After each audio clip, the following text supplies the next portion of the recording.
People who really thought about ending it all. What made you change your mind? Not succeeding. I always said I'd try anything once.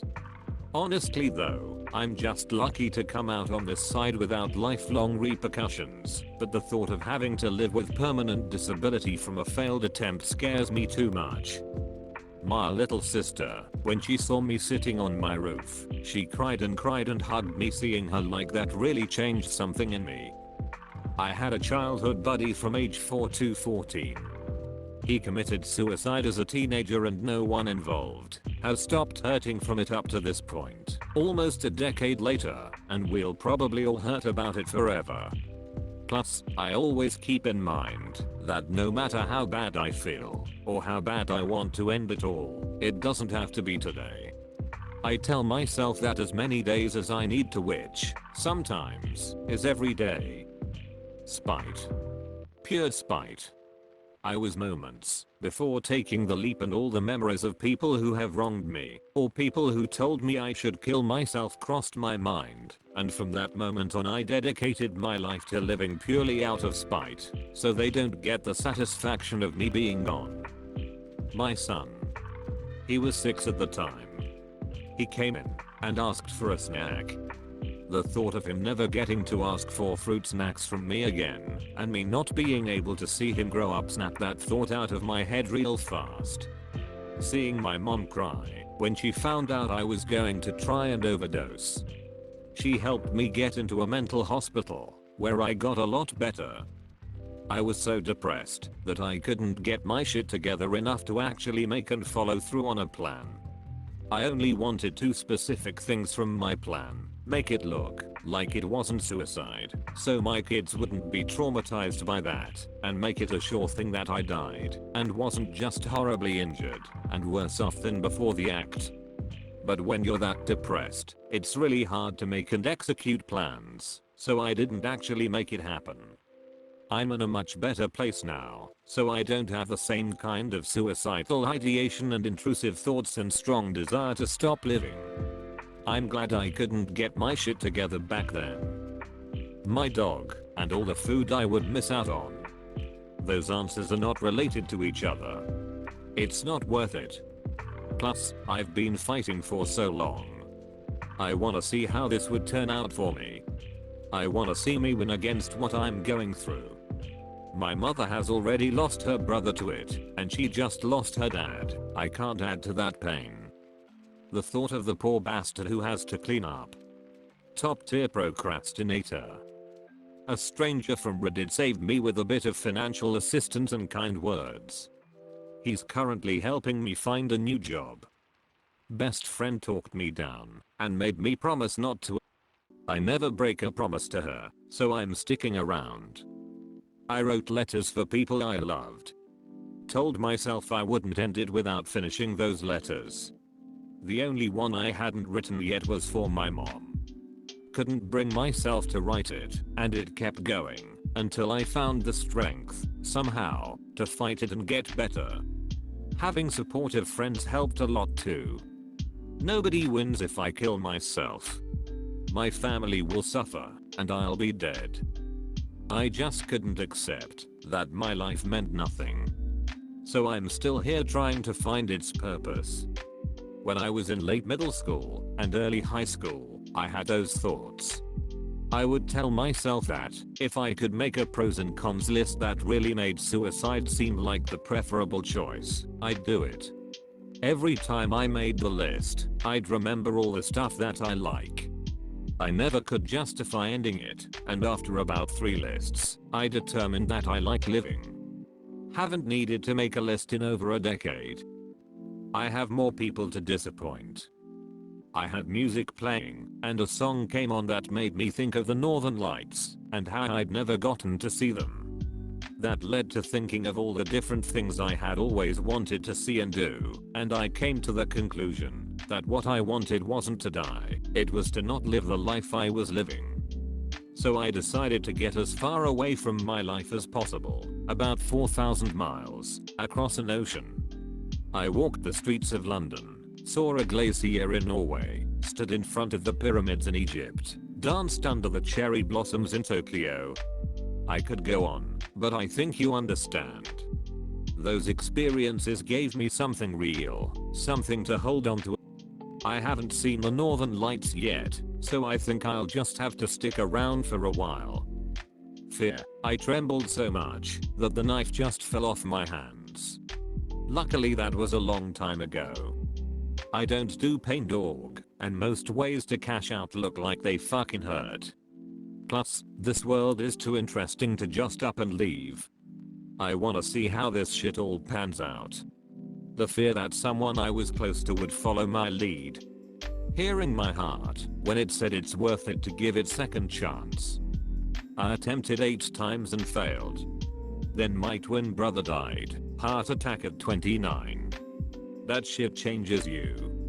I still get the thoughts, but I'm in a better place mentally, so I have the tools now to steer my brain in a better direction. Was really suicidal all high school BC of the abuse I did encounter at home.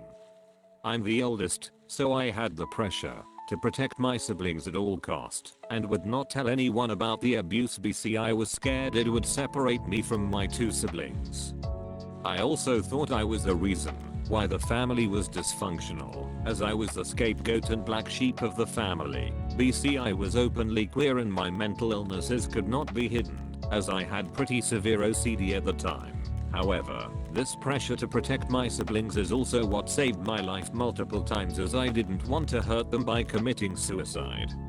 However, there was one time where I almost managed to succeed. Actually, if a teacher didn't see me, and if one of my best friends at the time didn't realize what was happening, I would be dead by now. It's a one-time offer, so I figure why die anyway? If I really died, I'd have gone through all the suffering for nothing. The fact no one would be there for my dog, and that I'm coward mostly. Honestly, I don't have the guts to end it all. Moreover, I know deep in my heart that there are people who love me, who care about me, who can't handle shit without me. Even though I say stuff like I got no friends, I'm a disappointment all the time. You definitely don't wanna hurt them by ending it all, mate. That's definitely never an option. Just think about them and move on, mate. I saw a comment in suicide not being about wanting to die, but wanting the feelings to stop while living. Very impactful. I hope it helps others. I don't know how to link their comment here. When my oldest daughter died from trisomy 18, I didn't want to live. I felt so much guilt. I felt guilt for not knowing my first doctor lied. I felt guilt for not being able to keep her inside longer. I felt guilt I couldn't save her, and I felt guilt that it was likely my damaged egg that caused it. I survived the C-section. I had physical scars and breasts full of milk waiting to care for a baby that would never come home. I hated myself. My husband never once blamed me. He was struggling too. He was devastated. I couldn't do that to him. I couldn't leave him with all that grief. I kept trying to go on for him. And our cats. They were kittens, just babies, and I was still their mama. They still needed me. I got into therapy. It helped. That was 10 years ago. I have 2 daughters who are happy and healthy. My husband and I have been through so much. I love him and our kids and cats so much. Life isn't always easy, but they are worth fighting for. It's too difficult to do. It would traumatize my family. Doesn't mean I'm still never think of it, just less likely these days. I'm more sane with gym open. I didn't want my cats to wonder why I never came home. Fear. Hello, the thing to hold a gun to your head. I wanted to see a specific movie before ending it, then another, then another. Then I've met people. This one song, The Last by Augusti, this guy was rapping in Korean. He was rich, famous, successful, pretty, everything and not, but he experiences the same feelings I do. And he is struggling. He's begging me to give life a chance. So I did. Starting a new life instead of taking my own. the fact that, no matter what I attempted, I couldn't physically die. For instance, I hung myself with a belt and I passed out, woke up on the floor with a snapped belt tight as fuck around my neck. My family. If I actually ended it, they would be traumatized. My parents would have no children. I'm an only child. My dog would have none to play with. My extended family would lose their youngest member, etc. I don't think anything really made me change my mind. I discovered that I'm just too pussy to kill myself. I was on a bridge, ready to jump. I stopped because I was afraid I might not die and end up a paraplegic instead. I was completely in psychosis at the time from schizophrenia, hearing voices and terrified. I'm glad I didn't jump, obviously. Life changed for the better. If I'd jumped and had died, I never would have met my daughter and husband. So for PPL who feel suicidal at all, please remember things can and will change. It's just painful at first. It's like growing pains. Life can and will surprise you. Leaving my mother behind. She was already traumatized with my dad's ending of his life, and she'd be more traumatized and heartbroken if she loses her only child. Counseling and getting diagnosed as bipolar, which led to getting the proper medication for it, which has drastically changed my life for the better. I couldn't help but thinking of all the ways I could make life worse if I tried. If I jumped, I could be paralyzed. If I took pills, I could have severe liver damage. The list goes on. I can't afford a robe. At one point it was because of how desperately I wanted to see the last season of Game of Thrones. Can you imagine what a fucking letdown that was? I was 12 at the time. I had already planned everything and was going to shot myself.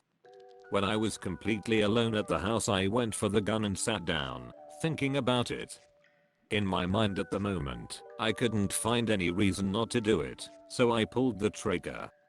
For a brief moment I wasn't sure if I had died or what was happening. I just awoke and checked the gun and saw it wasn't loaded. After crying for what felt like days, I decided to try again the next day. I was waiting to be picked up and went to a little store to buy some cookies. I thought of them as my last meal. But while I was eating, a girl from my class randomly started making conversation with me and sat down. Briefly after, she asked for a cookie. I was a little annoyed, but I just couldn't say no. A couple minutes passed, and her mom picked her up. She stood up, turned around and told me, "See you tomorrow." I came back home and waited until I was alone again and went for the gun. This time I was way more calmed, and all I could think of was that "see you tomorrow." I knew she probably said it out of courtesy, but it was just enough for me to never do it again. My family. There's no way to really do it without pain and suffering, plus I'm too much of an optimist to actually do it. I had actually gone through with it. I won't go into details, but I was passed out in my car and my car died. I came to, and when it had sunk in what I had just tried to do, I just went home. When I got back, I saw how happy my dog was to see me and how excited my friends were to see me finally go out with them that very night. I never attempted after that. It was a wake-up call that I needed help. Going to the brink made me realize how lucky I was to be alive. The risk of not surviving suicide would put me in worse debt or in bad physical conditions to make a decent living. I have 3 failed attempts. Luckily I didn't have lasting injuries. I'm in therapy BTW. I'm just at this point kinda nihilistic cause it's so expensive to live.